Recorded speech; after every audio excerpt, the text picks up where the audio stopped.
Balik lagi bersama Zenwalk.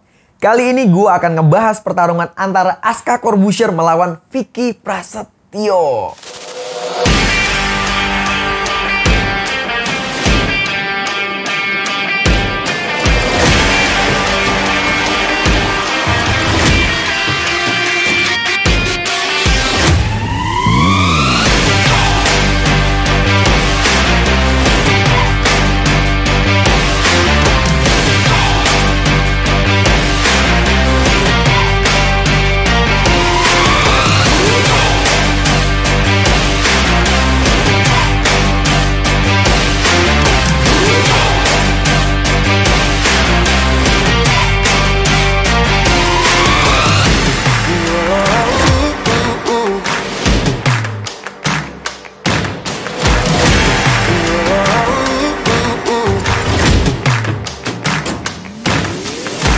Wow, pertarungan yang cukup menarik. Sangat menarik malah, oke? Kenapa menarik? Ya, ini banyak timbul pertanyaan-pertanyaan. Kenapa pertarungan ini bisa terjadi gitu ya? Oke, yang gue tahu dari beberapa media, si Vicky Prasetyo ini nantang Deddy Corbuzier. Wow, seorang Vicky Prasetyo nantang Deddy Corbuzier. Lucu juga ya. Kapan sih si Vicky nantang? Kapan ya? Oh, mungkin Vicky nantang setelah dia berhasil mendapatkan sabuk di Holy Wings kemarin. Tapi men, itu sabuk apaan men? Itu bukan bertarung kalau menurut gue ya. Sorry nih Vic, sorry. Itu yang lo lakuin bukan bertarung. Itu komedi dan lo dapet sabuk. Oke, gue sebagai professional fighter ngelihat itu bukan pertarungan. Tapi mudah-mudahan setelah itu lo belajar boxing yang bener ya. Oke, kita lihat, kita balik lagi bedah. Deddy Corbuzier ditantang Vicky Prasetyo setelah mengalahkan Aldi Tahir, Vicky Prasetyo. Habis itu Mas Deddy menolak. Ya kalau dipikir-pikir wajar sih Mas Deddy menolak. Untung buat Mas Deddy apaan? Kalau Mas Deddy menang biasa aja, kalau kalah malu lawan Vicky. Bener nggak? Bener nggak? Gua rasa tepat sih Mas Deddy menolak tantangan dari Vicky Prasetyo. Nah tapi di sini sepertinya anak dari Deddy Corbuzier, Aska Corbuzier ini menanggapi cywar atau tantangan yang diberikan oleh Vicky Prasetyo kepada Deddy.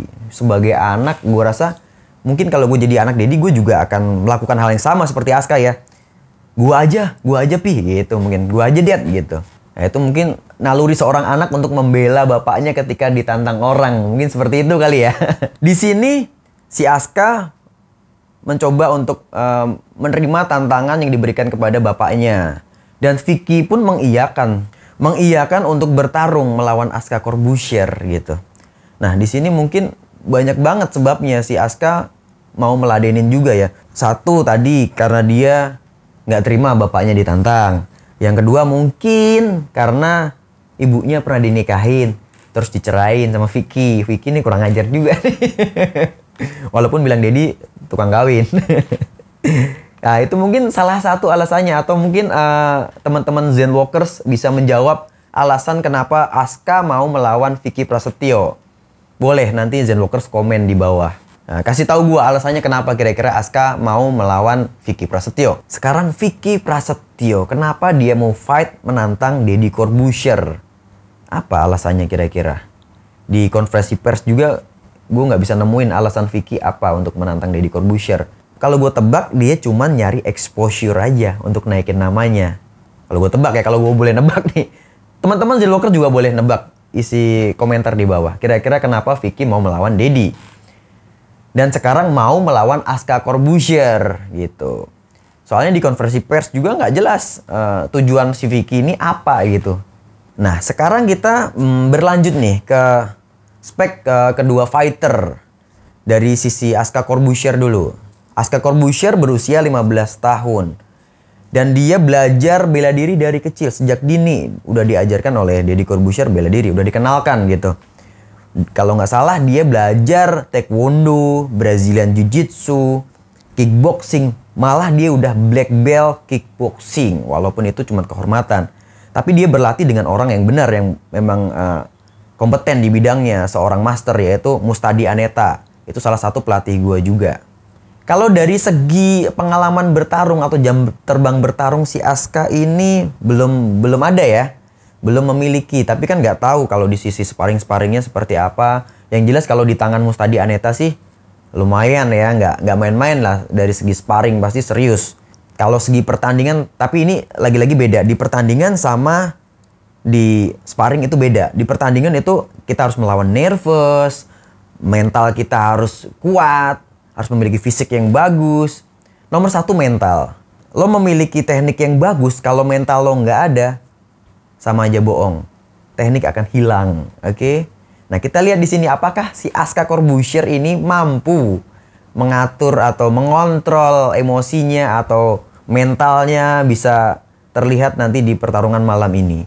Oke, kita berlanjut ke Vicky Prasetyo. Kalau speknya apaan? Speknya tukang kawin. Spek bilang Deddy Corbuzier. Speknya tukang kawin. Gue sih berpikir positif aja ya. Mungkin setelah dia menang melawan Aldi Taher, dia berlanjut untuk menekuin boxing. Jadi serius belajar boxing, dan sehingga dia bisa menampilkan pertarungan yang epic lah malam ini. Mudah-mudahan nggak mengecewakan kayak pertarungan kemarin dia di Holy Wings. Itu kemarin sangat mengecewakan, di luar ekspektasi. Sedih banget gue ngeliat pertarungan itu, jujur. Kalau dari mental, si Vicky mungkin bisa lebih unggul ya. Karena apa? Karena dia habis megang sabuk, habis dapet sabuk kemarin. Jadi kadang lo nggak punya teknik tapi mental lo bagus, itu bisa mengantarkan lo kepada kemenangan.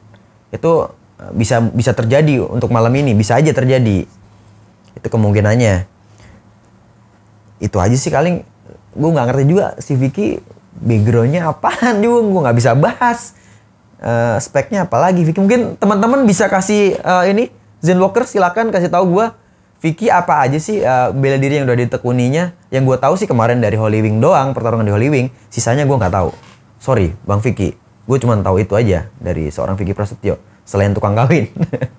Tapi dapat sabuk gua apresiasi, gua plus. Lo gue lihat serius fight, Aldi Taher aja yang kabur-kaburan. Itu yang gue lihat. Oke. Yang gue sesalin sih sebenarnya dari sosok seorang Vicky Prasetyo itu apa? Ketika di konferensi pers kemarin, gue lihat dia malah membanggakan track record negatif dia, atau dia pernah masuk penjara tapi dibangga-banggain di konferensi pers. Buat apa, mamen? Sedih banget gue ngelihat itu, jujur gue sedih banget. Sayang banget hal kayak gitu lo jadiin kebanggaan. Gue udah biasa keluar masuk penjara, aduh, jangan deh, jangan kayak gitu-gitu. Nanti takutnya malah menyontohkan ke yang lain untuk bangga keluar masuk penjara. Jangan dong, jangan bos, jangan. Lo cukup kemarin lo banggakan lo menang lawan Aldi Taher, itu gue salut. Tapi kalau keluar masuk penjara lo banggakan, janganlah, jangan bos, jangan. Ya, mudah-mudahan dengan adanya pertandingan ini bisa membangkitkan lagi gairah boxing di Indonesia yang sudah lama mati suri. Oke, itu mudah-mudahan harapan kita bersama ya dengan adanya pertandingan ini. Oke, sekarang gue mau masuk ke prediksi. Kira-kira siapa yang akan menang malam ini? Oke, antara Aska Corbuzier melawan Vicky Prasetyo. Kalau gue pribadi, gue megang Aska Corbuzier di angka 70%. 30% Vicky. Kenapa gue 70%? Secara teknik, oke, Aska nggak diraguin lagi. Jelas, dia belajar bela diri dari kecil. Di sini sebenarnya pertarungan antara mental aja ya. Kenapa Vicky 30%? Nah, di sini mental. Gue lihat si Vicky memiliki mental, si Aska belum teruji secara mental. Makanya 70 Aska, 30 Vicky. Lagi-lagi pertarungan mental. Kalau di sini Aska bisa kontrol aja emosinya, mentalnya dia bisa bagus, kemungkinan besar dia akan menang. Sangat besar sekali kans Aska untuk menang. Tapi hati-hati, ketika Aska meremehkan bisa kena lucky blow, oke? Pukulan-pukulan nyasar dari Vicky Prasetyo itu bisa nyangkut kemana-mana ya. Gue lihat juga kemarin ada pukulan-pukulan ngacaknya ke Aldi Taher, itu bahaya banget kalau nyasar ke rahang. Oke, di rahang ini siapapun orangnya, kalau di rahang dipukul tidur. Mau latihannya kayak gimana, mau sekuat apapun, kalau rahang udah kena. Ya, di sini saklarnya ini. Kalau dibilang fighter, saklarnya di sini. Kalau udah kena tidur. Oke, itulah prediksi dari Zen Walk. Kita lihat malam ini seperti apa pertandingannya. Gue penasaran banget. Kalian juga penasaran? Oke, kita tunggu aja malam ini di channel Deddy Corbuzier. Zenlord! Ahoy!